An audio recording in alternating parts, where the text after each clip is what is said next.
bear or dolphin grabs his chainsaw and a few minutes later we can all see and enjoy what only he saw at first. The chainsaw takes most of the work out of it. Should be a piece of cake. As national champion Bob King will tell you, the chainsaw is no toy. It is the most dangerous hand tool you can buy. Don't even think of using a chainsaw for anything until you've learned the proper way to handle it for your own safety and the safety of those around you.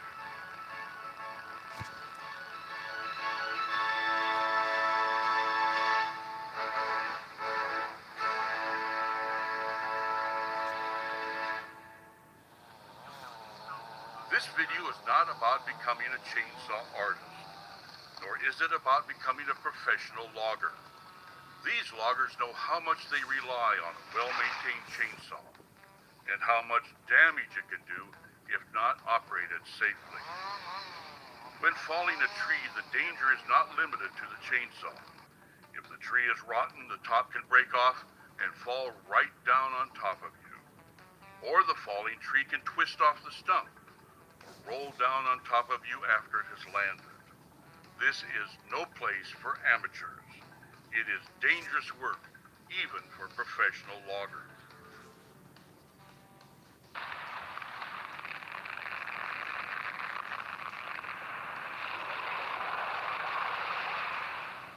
After a storm with downed trees everywhere, you might be tempted to use your chainsaw to help remove them. This is another place for professionals only. They have the experience dealing with all the forces involved when trees end up leaning against power lines, other trees, or houses. Chainsaws are meant to cut fast and efficiently, so protect yourself with personal protective equipment.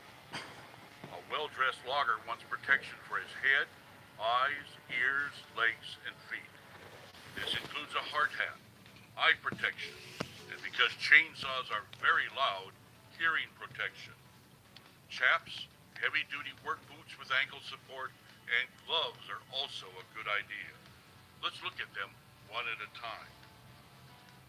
First, protection for the head. Traditionally, real loggers wore aluminum hard hats. While metal hard hats are getting popular again, don't wear one if the structural integrity of the hard hat has been compromised in any way with dents, holes, or bad suspension. Get rid of it or replace the bad suspension if that is the problem. Today's logger is more likely to wear a plastic hard hat, available in a great variety of colors and styles.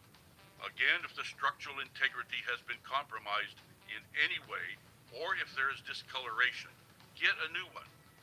Also test the plastic hard hat by compressing it with your hands. When released, it should return to its original shape. Unless you want to join the 300 to 500 people in the logging industry who sustain eye injuries every year, be proactive in protecting your eyes. Use a screen hooked to your hard hat.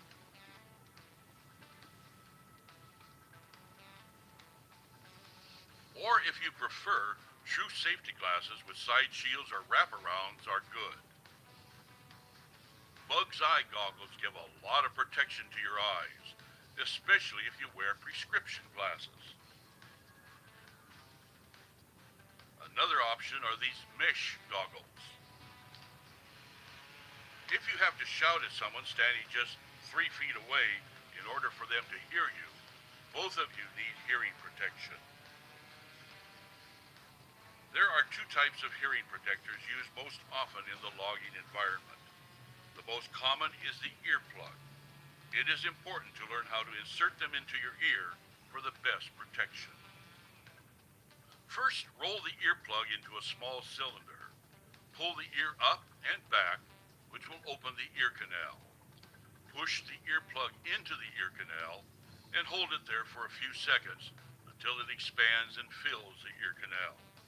This will provide the tightest fit and greatest protection. The other approved ear protection is the earmuff, which is attached to the hard hat. For extra protection, earplugs can be worn under the earmuffs for really loud noise levels. Did you you notice that the chainsaw artist we saw on the opening of this video was wearing a pair of chaps? Maybe you thought he was wearing the chaps because he was a cowboy. He might be, but he was wearing the chaps because he was using a chainsaw, not because he was planning on riding off into the sunset. Why do you need to wear protective chaps or cut-resistant pants when using a chainsaw? They say a picture is worth more than 1,000 words. Let's take a look. We'll let this piece of ham represent your legs. First, we'll put the ham into a pair of jeans, like you'd normally wear when working. Then we'll let the chainsaw just graze your leg. Oops, I mean the demonstration ham. Wow. That's why the average chainsaw cut takes 110 stitches to sew up. Now let's put the ham in this protective chap, made to protect the legs of the operator. The chaps are made with Kevlar. Let's hit the leg this time with force.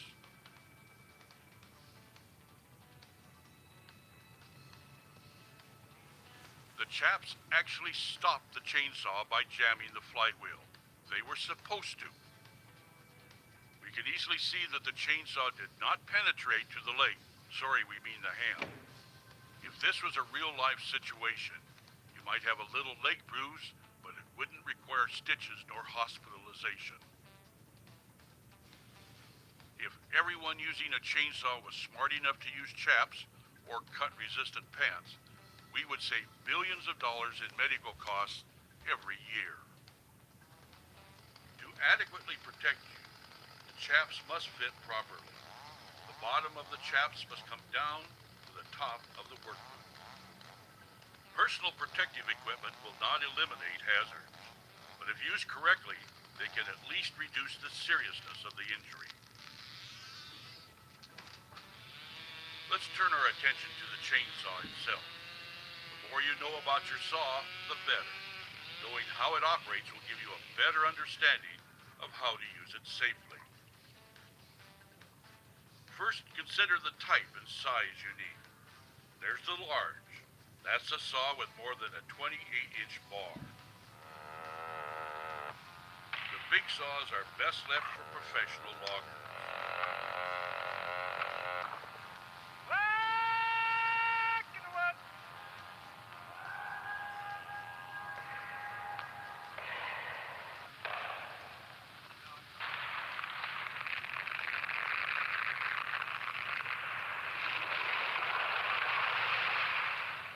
At the opposite end of the spectrum are the small saws, also known as tomato slicers. Their bars are 12 to 20 inches in length. As we saw at the start of this video, this is what the artists use.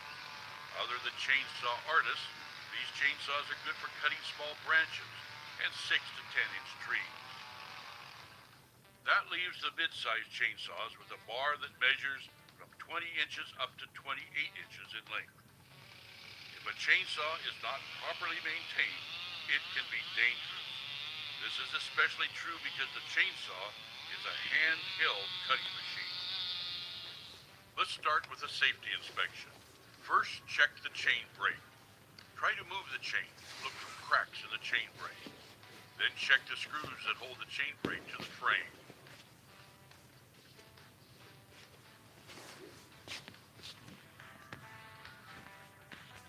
Check your throttle interlock. You should not be able to actuate the throttle trigger without depressing the interlock. At the same time, check that the handle is secure and that the anti-vibration mounts aren't broken.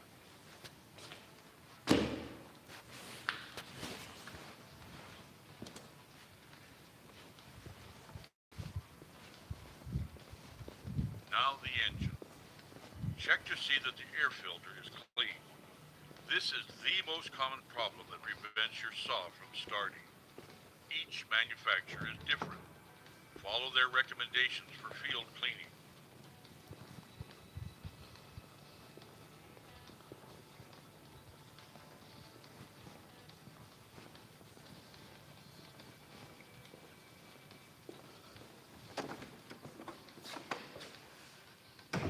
Spark plugs should not be fouled and the gap set correctly.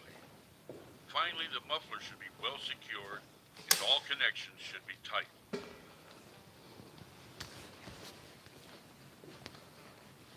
fix the chain. There are a few basic chainsaw maintenance rules concerning the chain. The chain must be correctly tensioned after it has cooled. More chain and bar problems are caused by incorrect chain tension than by any other chain factor. The tension is adjusted by moving the bar in or out. After loosening the nuts securing the bar, turn the adjustment screw to attain the correct tension. Then retighten the nuts to lock the bar in place. Beware, the chain has hundreds of sharp cutting edges. Wear protective gloves when handling the chain.